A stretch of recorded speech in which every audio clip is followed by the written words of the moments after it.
बिस्मिल्लाहिर्रहमानिर्रहीम। अस्सलामुअलैकुम नाज़रीन कराम, नई वीडियो में आपको खुश आमदीद कहते हैं। यहूदी फौजों की जानिब से एक मरतबा फिर मस्जिद अक्सा पर धावा बोला गया है।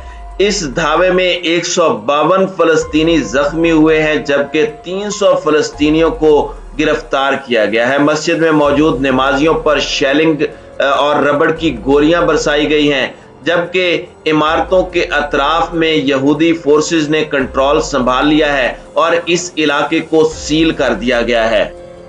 पाकिस्तान की जानिब से इसराइल की तरफ से मस्जिद अक्सा पर हमले की भरपूर मजम्मत की गई है और इसे जुल्म करार दिया गया है, जबकि मसला फलस्तीन पर बहस के लिए अरब वज़रा का हंगामी इजलास भी तलब किया गया है। इन तमाम खबरों की तफसीलात क्या हैं, इस पर हम आज की वीडियो में बात करेंगे। ताहम वीडियो की तफसील में जाने से पहले चैनल पर नए आने वाले दोस्तों से गुजारिश है कि हमारे चैनल को सब्सक्राइब कर लें, बेल आइकन पर क्लिक कर लें, ऑल नोटिफिकेशंस को ऑन कर लें, ताकि हमारी नई आने वाली वीडियोस आपको बर वक्त मिल सकें। नाज़रीन कराम, माह रमज़ान के दूसरे जुमे को सेहूनी फोर्सेस ने किबला अव्वल को मैदान जंग बना दिया। सेहूनी फोर्सेस जूतों समेत मस्जिद में दाखिल हुई और नमाजियों पर बराह रास्त गोलियां चला दी। मकबूजा बैतुल मक़दस में इसराइली फोर्सेस ने जुमे की सुबह मस्जिद अक्सा पर अचानक धावा बोलते हुए कंपाउंड में मौजूद नमाजियों पर आंसू गैस की शेलिंग की और उन पर रबड़ की गोलियां भी बरसाईं। फलस्तीनी रेड क्रिसेंट सर्विस के मुताबिक मस्जिद अक्सा के कंपाउंड में इसराइली फोर्सेस की बर्बरियत के बायस 152 फलस्तीनी जख्मी हुए। इसराइली पुलिस एहलकारों ने मस्जिद अक्सा के अतराफ मौजूद इमारतों का कंट्रोल संभाल लिया है, जबकि मस्जिद अक्सा के कंपाउंड को खाली करवाने के बाद मस्जिद के दरवाजे भी बंद कर दिए गए हैं। गैर मुल्की खबर रसां एजेंसी के मुताबिक फलस्तीनी मुजाहमती तंजीम हमास ने मस्जिद अक्सा में इसराइली पुलिस की बर्बरियत की शदीद मजम्मत करते हुए वाकया के जिम्मेदारान को के नताइज का जिम्मेदार इसराइल को करार दिया है। अरब मीडिया का कहना है कि रवां माह के आगाज से ही मगरबी किनारे पर फलस्तीनी शहरियों की सेहूनी अफवाज से झड़पें जारी हैं, जिसके नतीजे में मजमूई तौर पर 23 फलस्तीनी शहीद हो चुके हैं, जबकि इसराइली इलाकों में फलस्तीनियों की जानिब से मुतअद्दिद हमलों में मजमूई तौर पर 3 इसराइली पुलिस एहलकारों समेत 14 यहूदी हलाक हो चुके हैं। ख्याल रहे कि गुज़श्ता रोज भी बैतुल मक़दस में बाबुल मुग़ारिबा की सिमत से 85 यहूदी आबादकारों की जानिब से मस्जिद अक्सा पर धावा बोला गया था। हुकाम का कहना था कि नमाज फजर के बाद लोग इबादत में मसरूफ थे कि इसराइली दंदनाती हुई पुलिस अंदर दाखिल हुई। पहले आंसू गैस के शेल बरसाए और फिर नमाजियों पर फायरिंग की, जिसके बाद भगदड़ मच गई और मस्जिद का अहाता धुएं से भर गया। इसी दौरान काबिज फोर्सेस ने फलस्तीनी नौजवानों पर तशद्दुद किया और कई फलस्तीनी नौजवानों को गिरफ्तार करके ले गई।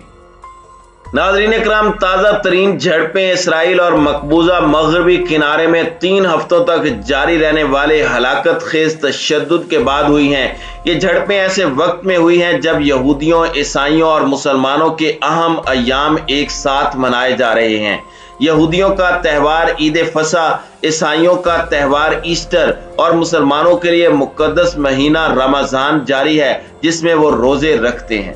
नाज़रीन कराम, मस्जिद अक्सा इस्लाम का तीसरा मुकद्दस तरीन मकाम है। यहूदी इसे टेम्पल माउंट कहते हैं, जिसके बारे में कहा जाता है कि कदीम जमाने में वहां 2 टेम्पल खड़े थे। मस्जिद अक्सा इसराइल और फलस्तीन के दरमियान मुतनाज़े इलाके के मरकज में वाक़े है, जो इसराइल के ज़ेरे कब्जा मशरकी बैतुल मक़दस की हुदूद में आता है।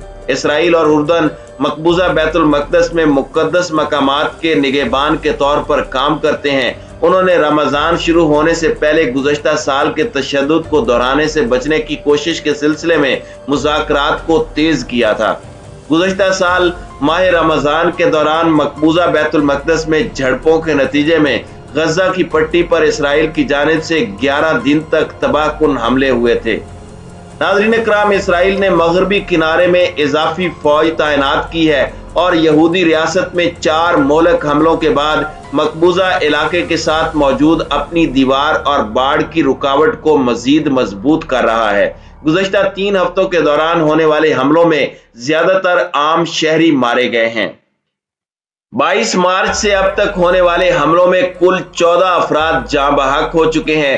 غیر ملکی خبر رساں ادارے AFP کے اعداد و شمار کے مطابق اس دوران 21 فلسطینی جاں بحق ہوئے ہیں، جن میں حملہ آور بھی شامل ہیں جس نے اسرائیلیوں کو نشانہ بنایا تھا۔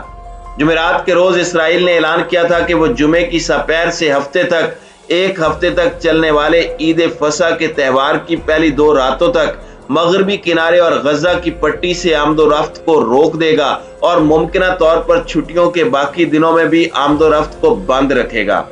وزیر اعظم نفتالی بینٹ نے اسرائیلی افواج کو اس علاقے میں دہشت کو شکست دینے کے لیے کھلی چھوٹ دی ہے، جس پر اسرائیل نے 1967 کی 6 روزہ جنگ کے بعد سے قبضہ کر رکھا ہے اور خبردار کیا تھا کہ اس جنگ کی حد نہیں ہوگی۔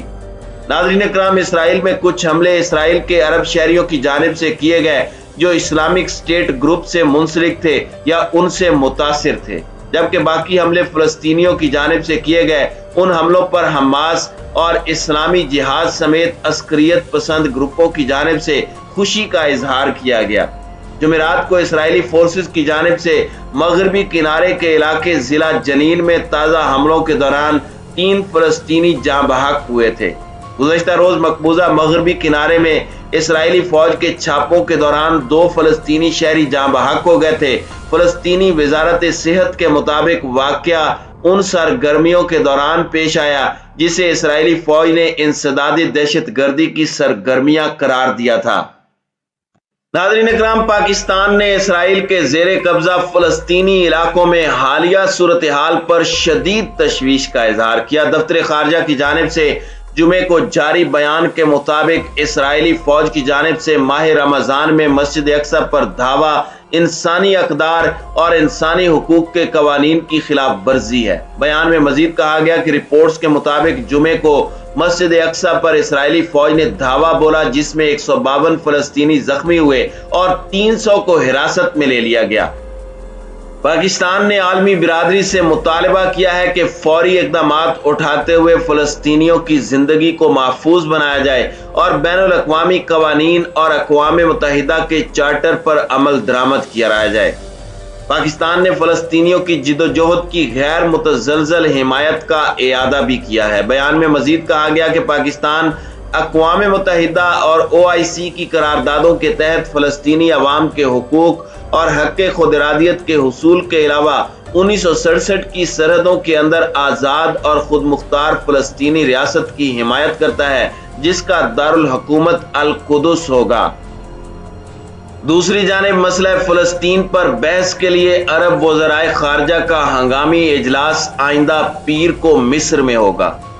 اردنی وزارت خارجہ کے ترجمان زیف اللہ الفائز نے کہا کہ مصر اور اردن کی درخواست پر عرب لیگ نے ہنگامی اجلاس کے انعقاد کی منظوری دی ہے۔ اردنی وزارت خارجہ کے ترجمان نے کہا کہ مسئلہ کشمیر فلسطین کا حل اور 4 جون 1967 کی سرحدوں میں خود مختار فلسطینی ریاست کا قیام اردن کی قومی پالیسی ہے۔